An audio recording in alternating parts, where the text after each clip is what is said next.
Tuhan Allah, kami memahami bahwa dosa adalah permasalahan yang serius bagi setiap kami yang mengaku diri menjadi murid Kristus dan orang Kristen. Karena kita memahami bahwa dari dosa kita memiliki instability atau ketidakstabilan. Sebelum Allah menciptakan langit dan bumi, kondisi bumi porak-poranda dan tidak stabil. Bumi belum berbentuk dan kemudian segala sesuatu menjadi stabil dan teratur ketika Allah mulai turun tangan. Karena dosa, dunia yang sudah Allah atur sedemikian rupa dengan indahnya kembali menjadi tidak stabil. Manusia ingin mendapatkan keuntungan besar, sehingga tanpa mempedulikan kelestarian alam, manusia merusak alam. Akibatnya terjadilah bencana alam. Mungkin juga terjadilah virus COVID-19. Salah satunya adalah terjadinya tsunami. Dan juga yang lain.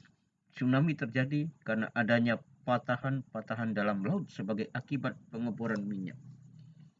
Itulah sebabnya kita sebagai manusia sudah rusak total, tidak memiliki kebenaran yang hakiki di dalam pribadi kita selain daripada saat kita melihat salib Kristus yang telah menebus kita. Dan melalui dosa kita juga mengalami ketidakharmonisan, sehingga menyebabkan rusaknya relasi kita dengan alam dan manusia, alam dengan alam, manusia dengan manusia, bahkan merusak relasi yang paling penting, yaitu antara ciptaan dengan sang penciptanya, antara manusia dengan Tuhan, manusia yang penuh dosa, penuh tipu daya, manusia yang bertopeng, manusia yang munafik, dengan Allah yang maha suci, Allah yang maha kudus. Manusia yang memiliki motivasi tidak tepat dengan Allah yang memiliki motivasi yang tepat. Manusia dengan tujuan hidup yang tidak beres, tidak benar, tetapi Allah memiliki tujuan, visi, misi yang benar. Secara makrokosmos, dosa telah merusak seluruh tatanan dunia yang telah diatur dengan tertib, rapi, sedemikian rupa. Sebelum kejatuhan, manusia hidup di dunia yang harmoni, namun akal licik si iblis telah berhasil menggoda manusia, membuat manusia tidak taat lagi pada Tuhan, sehingga jatuh ke dalam dosa. Sesungguhnya, tanpa memakan buah itu, sebenarnya manusia sudah tahu tentang semua pengetahuan yang baik. Perhatikan, hanya yang baik saja, karena manusia dicipta amat baik, yaitu sesuai dengan peta dan teladan Allah. Satu-satunya jalan supaya hubungan yang disharmoni ini dapat kembali menjadi harmoni, yaitu hanya dengan berdamai dengan Allah.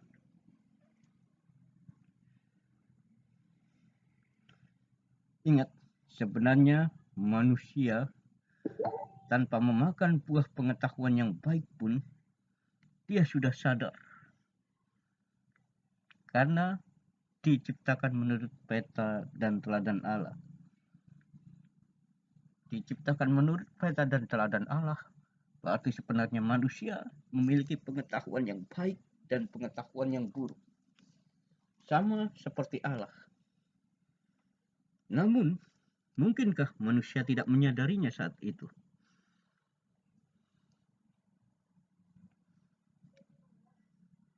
Ketiga, dosa mengakibatkan kita mengalami kekuatan penghancuran.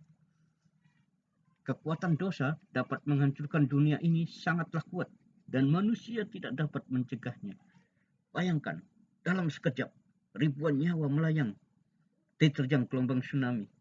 Ribuan nyawa, jutaan nyawa mati, meninggal karena COVID-19. Terkapar, sakit karena COVID-19.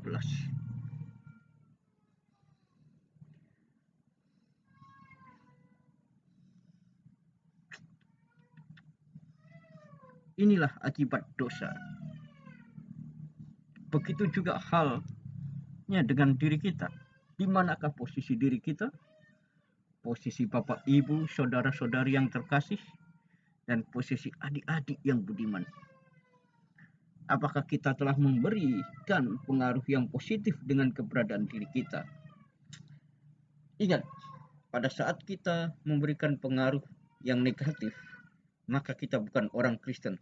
Pada saat kita tidak berkontribusi dengan alam kita, lingkungan kita, tempat tinggal kita, pulau yang kita tempati, dengan sama umat, dengan seluruh penduduk di sekitar kita, pasti kita bukan orang Kristen. Orang Kristen bukan hal mudah. Dia dituntut pengorbanannya, dituntut kerja 2 kali lipat melebihi orang-orang yang bukan Kristen.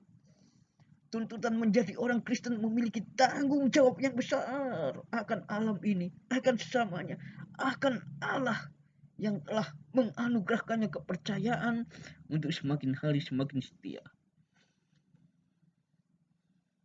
Di manakah keberadaan diri kita? Apakah kita memberikan pengaruh yang positif? Di manakah posisi kita? Sudahkah kita memberitakan Injil pada dunia yang tersesat? Semoga kita semua diperkenankan memberitakan Injil kepada dunia yang tersesat. Bukankah demikian? Di dalam 1 Korintus bab 1 ayat 18 sampai 24 dikatakan salib itu sebagai lambang kebodohan. Salib itu adalah kebodohan. Bukankah begitu? Bagi orang-orang yang tidak mengenal Allah, salib adalah kebodohan. Salib itu adalah penjahat, pemerkosa, korupsi, persinahan. Nah, mereka inilah yang berdosa yang dicari oleh Allah untuk bertobat, kembali ke fitrahnya, kembali kepada jalan Tuhan dengan mengakui dosa-dosanya dan memohon ampun. Karena Tuhan tidak datang untuk orang benar. Orang benar hanya pengakuannya saja yang benar, tetapi buktinya belum tentu dia benar. Banyak orang benar yang mengaku benar. Banyak manusia berdosa yang mengaku benar. Orang muda yang kaya raya contohnya. Dia mengaku seluruh hukum Taurat dia kerjakan, dia jalankan. Tidak ada yang tidak pernah dia jalankan dalam hukum Taurat. Luar biasa. Tapi Yesus berkata,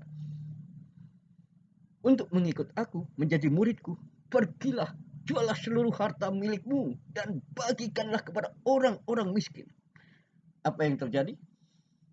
Orang muda yang kaya itu, yang sempurna melakukan 10 hukum Taurat, yang bersempurna melakukan perintah-perintah Tuhan, tidak sanggup. Tidak sanggup, saudara-saudara. Tidak sanggup.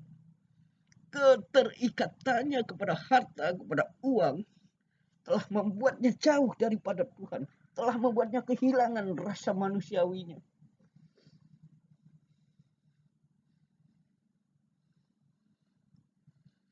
Banyak orang mengaku sebagai orang benar. Dialah yang dipercaya Tuhan. Tapi pada hakikatnya, no. Tidak. Inilah dasar kejatuhan yang pertama manusia di dalam dosa. Kesombongan. Sehingga mengakibatkan banyak virus-virus yang lain. Yang mengkontaminasi tujuan hidup manusia yang murni di hadapan Allah.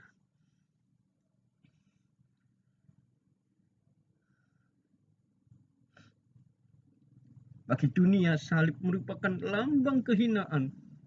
Namun salib ternyata diubah lambang tersebut oleh Tuhan Yesus Kristus setelah naik ke atas salib.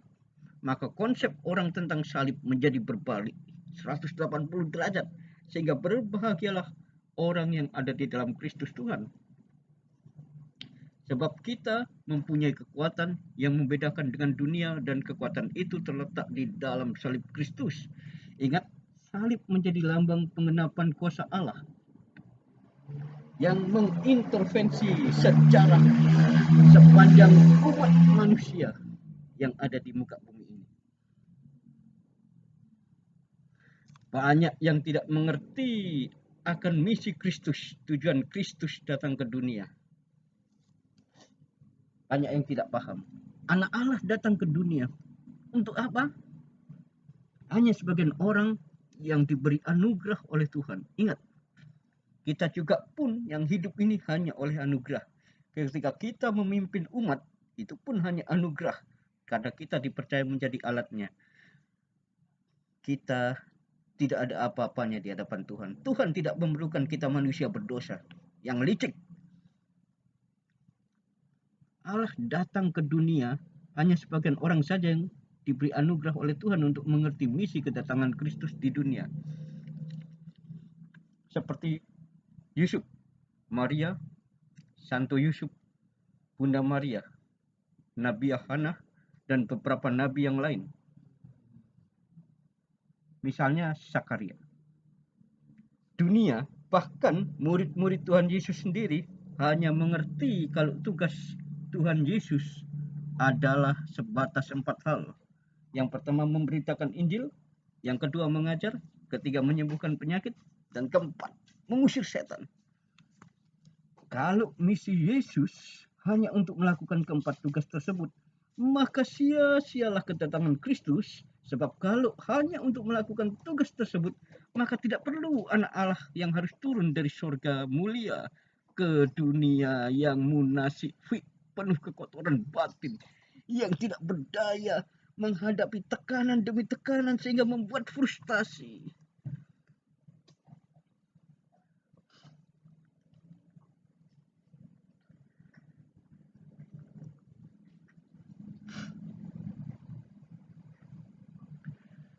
Manusia biasa pun dapat melakukannya.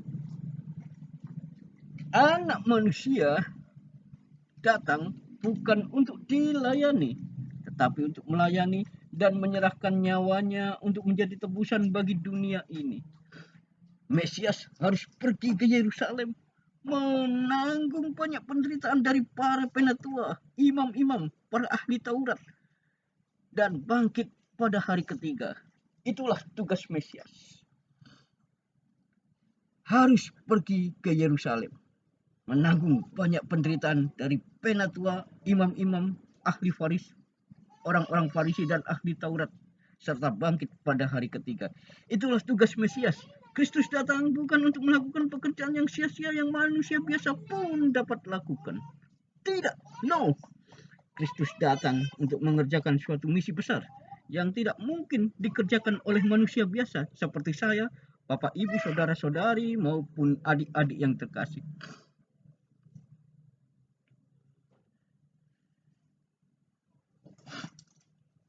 Kristus datang untuk mengerjakan suatu misi besar yang tidak mungkin dikerjakan oleh manusia biasa, yaitu menjadi tebusan dosa dan mati di atas kayu salib. Meskipun Kristus adalah orang benar, semua itu dia kerjakan demi untuk memulihkan hubungan manusia dengan Tuhan yang telah terputus akibat dosa. Salib menjadi puncak pertempuran yang dahsyat antara Allah yang mau menyelamatkan umatnya dan iblis yang mau mempertahankan dosa di dunia ini. Dengan segala cara, iblis berusaha supaya Kristus tidak mengenapkan misinya. Akan tetapi, Tuhan dengan kekuatan kuasa-Nya telah menaklukkan dia. Maut telah ditelan, dan dalam kemenangan dia berkata, "Hai maut, di manakah kemenanganmu? Hai maut, di manakah sengatmu?" Demikian Paulus menulis di dalam kitab 1 pertama Korintus bab 15 ayat 54 sampai 55. Kekuatan dosa telah dihancurkan di atas kayu salib.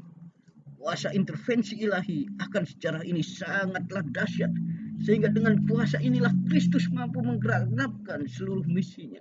Sejarah menjadi manifestasi pernyataan kuasa Allah, Allah yang berkuasa mengatur sejarah.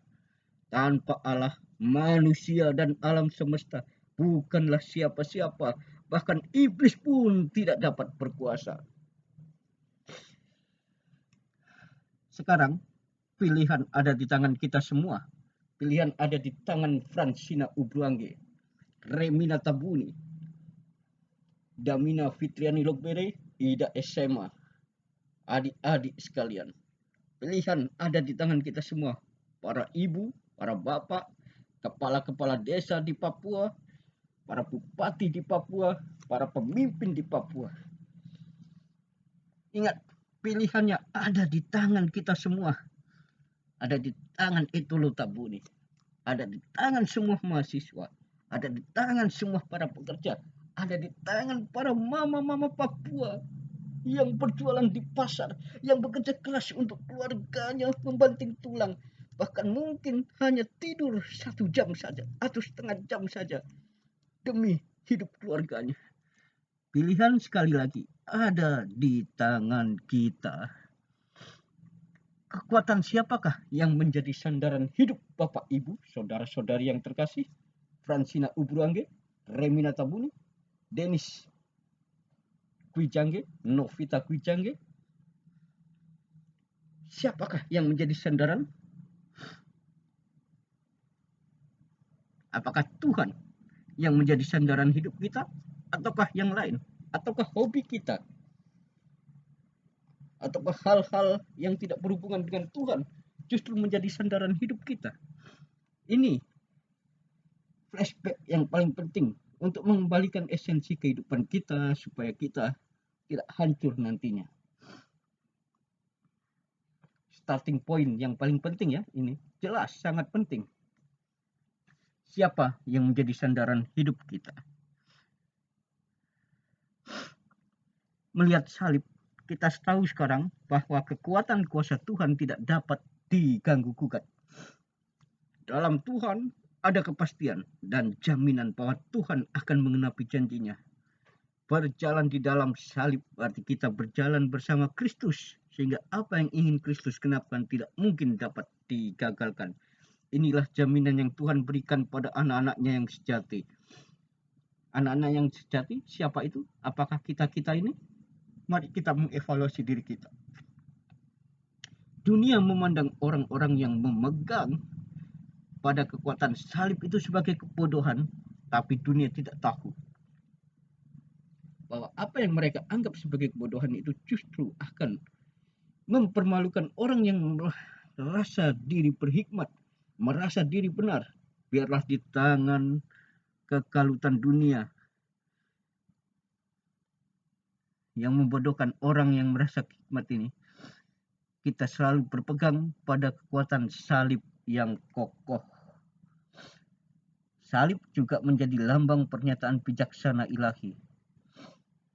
Bukanlah pekerjaan yang mudah dan sederhana membawa anaknya masuk ke dalam perjalanan salib.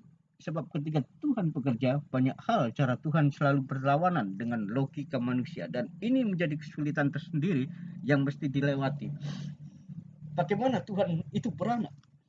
Logika manusia, Tuhan tidak bisa memperanakkan dan tidak diperanakkan. Karena Tuhan tidak mungkin berhubungan badan.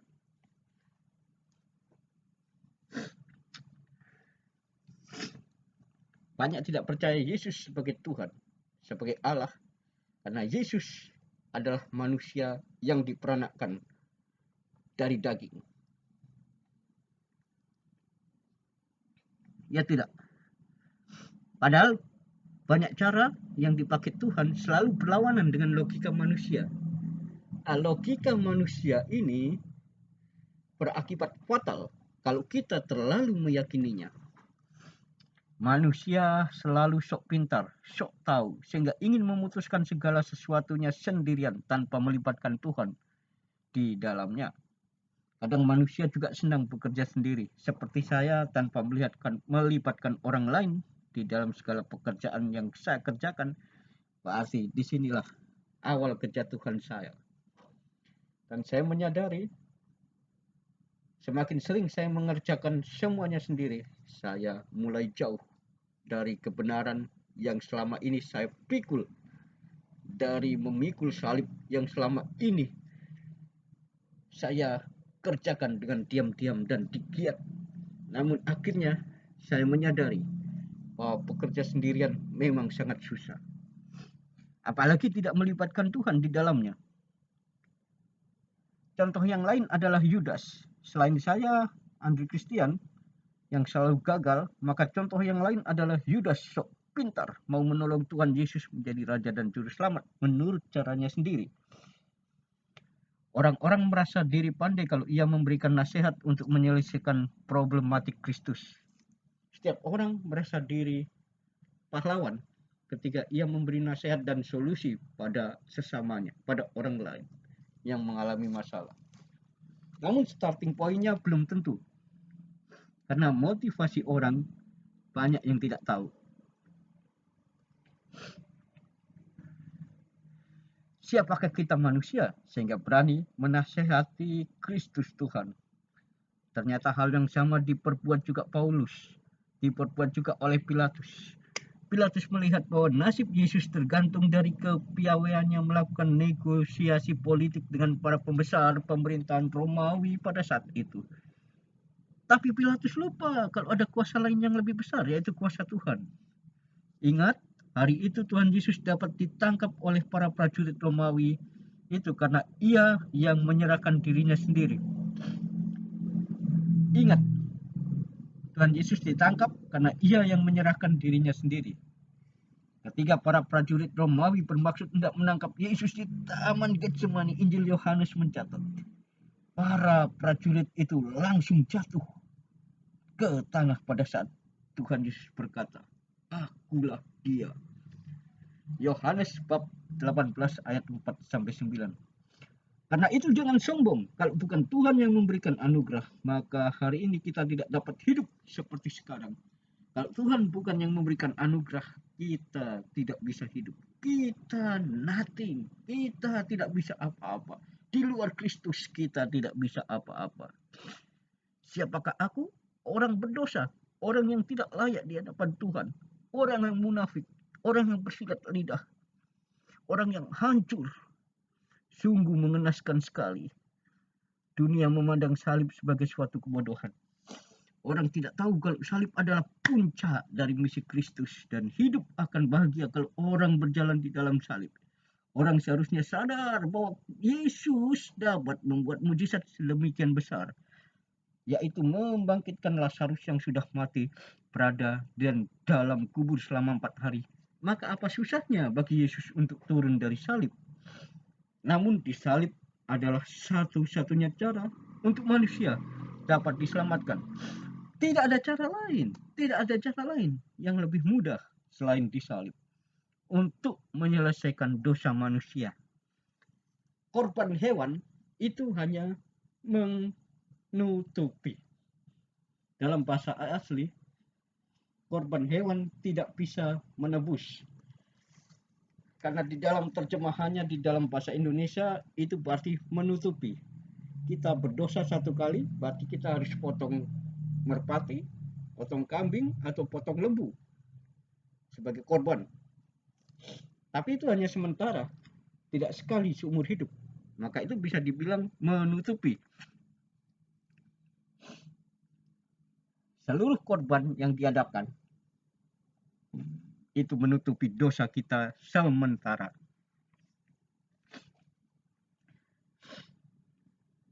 Bukan menutupi selama-lamanya seperti saat Yesus disalib.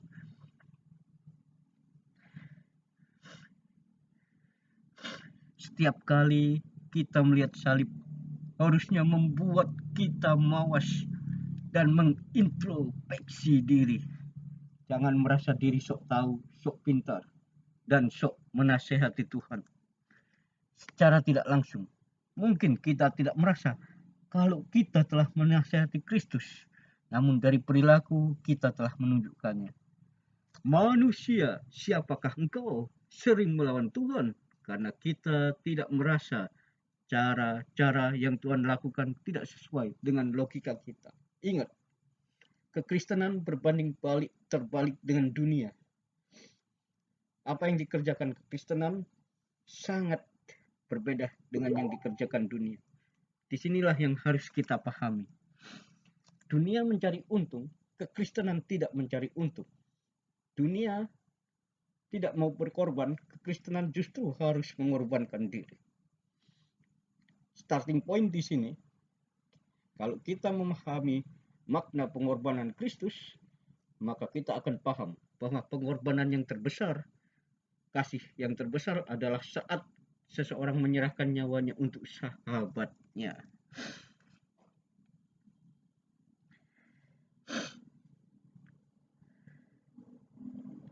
Ingat, tidak ada yang mustahil bagi Tuhan. Salib merupakan tempat di mana bijaksana Tuhan dijalankan, dan ketika bijaksana itu dikerjakan tanpa motivasi terselubung, maka paradoks orang-orang yang berada di luar Kristus tidak akan merasakan kedahsyatan kuasa Allah yang bekerja. Tapi sebaliknya, bagi orang-orang yang berada di dalam Kristus pasti akan merasakan kuasa Allah. Tuhan telah merasakan kedahsyatan penderitaan pada saat menjadi manusia. Tuhan telah berkenan memberikan anugerah sehingga kita dapat mengerti dan peka dengan kehendak Tuhan. Biarlah kita mempunyai hati nurani yang taat dan rela dididik oleh Tuhan sehingga kita mempunyai bijaksana yang sejati. Salib juga menyatakan lambang keadilan Allah. Alkitab menegaskan Allah adalah kasih sekaligus Allah yang maha adil. Allah yang adil harus menghukum semua dosa, meskipun juga mengampuni semua dosa. Tidak ada satupun dosa yang boleh diabaikan. Semua dosa yang kita lakukan akan ada konsekuensinya. Inilah keadilan Tuhan. Kita bisa lolos dari hukum dunia. Tapi pada saat kita menghadap tahta pengadilan Kristus, kita tidak akan bisa lolos. Seluruh kesalahan kita pada saat hidup di bumi akan ditelanjangi satu persatu, dan kita harus mempertanggungjawabkannya.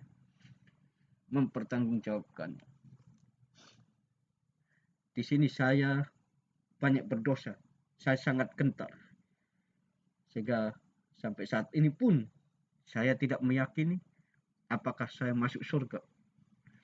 Karena saya mengucapkan ini pertentangan.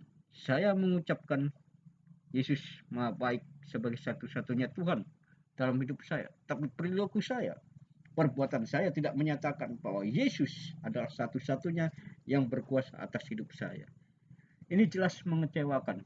Pergumulan yang mutlak yang sedang saya hadapi adalah hal ini. Di dunia modern ini, jangan berharap kita akan mendapatkan keadilan, sebab si pelaku itu sendiri tidak adil. Lalu bagaimana ia dapat mengadili? Bukankah hal yang mudah untuk membuat sistem peradilan dunia menjadi bersih? Sebab itu berarti semua jajaran dari yang teratas sampai terendah harus bersih.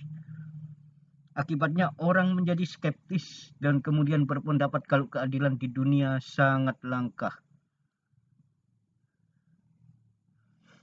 Andai kata semua orang yang berbuat kejahatan diadili pun tidaklah mudah. Bayangkan biaya yang harus dikeluarkan pemerintah untuk memelihara hidup mereka di penjara pastilah sangat besar, sebab untuk membangun sebuah penjara saja biayanya lebih mahal dibandingkan kalau kita membangun sebuah rumah. Masuk akal? Masuk akal. Pemerintah kemungkinan akan kesulitan. Di dunia, manusia dapat saja lolos dari hukum. Namun ingat, ada keadilan Tuhan. Kalau Allah tidak menyayangkan anak-anaknya sendiri, yaitu Kristus, dia juga menghukum kita. Dia menghukum Yesus di atas kayu salib. Lalu apakah manusia berdosa dapat melarikan diri dari murka Allah? Jangan ngawur. Status kita sebagai orang benar itu masih di dalam perjalanan. Dalam bahasa Indonesia kata benar hanya satu. Dalam bahasa Yunani kata benar ada dua. Benar dalam proses, masih perlu pembuktian, dan benar sungguh-sungguh benar. Dalam bahasa Inggris juga ada dua kata benar. Dan inilah yang tidak dimiliki oleh orang yang berada di Indonesia. Begitu kita mengatakan benar, semuanya dipastikan benar secara mutlak. Padahal ada definisi benar. Kebenaran yang benar-benar tidak perlu pembuktian, yaitu kebenaran mutlak, kebenaran Allah, dan kebenaran yang perlu pembuktian. Seperti kasus-kasus pembunuhan, pencurian di tempat tertutup, atau yang lainnya, itu perlu pembuktian. Tidak bisa langsung menuduh. Kita juga perlu membuktikan bahwa kita ini memang anak-anak Allah yang sudah ditebus.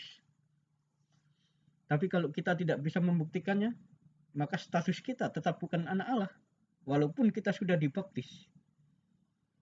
Walaupun kita sudah dibaptis, tapi status kita yang kita nyatakan di dalam perbuatan kita ternyata tidak menyatakan perbuatan dan kasih karunia Allah, maka kita tidak layak menjadi anak Allah. Ingat, sangat keras firman Tuhan. Firman Tuhan tidak ada yang lembut. Firman Tuhan jelas untuk mengejar, menertibkan hidup kita dan membentuk paradigma kita, mengubah pola pikir kita yang keliru menjadi pola pikir yang seperti Kristus, pola pikir yang benar, cara pandang yang benar, cara hidup yang benar. Kita perlu mendisiplinkan diri.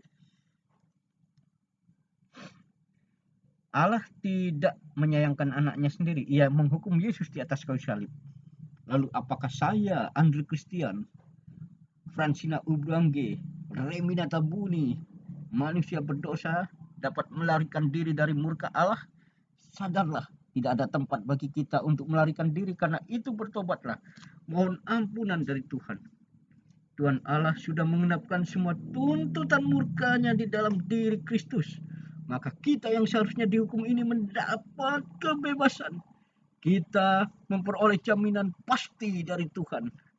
Hal ini menjadi kekuatan bagi anak Tuhan. Sehingga setiap kali kita memandang pada salib Kristus, kita tahu kalau dosa kita telah ditebus dan keadilan Allah dinyatakan. Kasih-Nya telah memperkenankan kita, manusia yang hina, untuk melayani Tuhan yang agung, mulia, maha suci, maha kudus. Di tengah dunia ini mungkin kita tidak mendapatkan keadilan. Namun percayalah bahwa ibu, saudara-saudari, adik-adik yang tercinta, pada saat engkau diperlakukan tidak adil di dunia, Tuhan sedang melihat dan mendengar ceritamu. Tuhan yang maha adil tidak akan membiarkan anak-anaknya diperlakukan dengan tidak adil, sebab Dia akan menopang dan membalaskan semua perlakuan ketidakadilan dunia atas kita. Marilah kita menyatakan iman kita kepada dunia yang telah membusuk bengkok ini, dan tetap terus berpegang teguh kepada firman Tuhan. Haleluya. Amin. Salibnya selama mulia, dosaku telah ditebus oleh darah Yesus. Tuhan menopang kita semuanya. Sampai jumpa.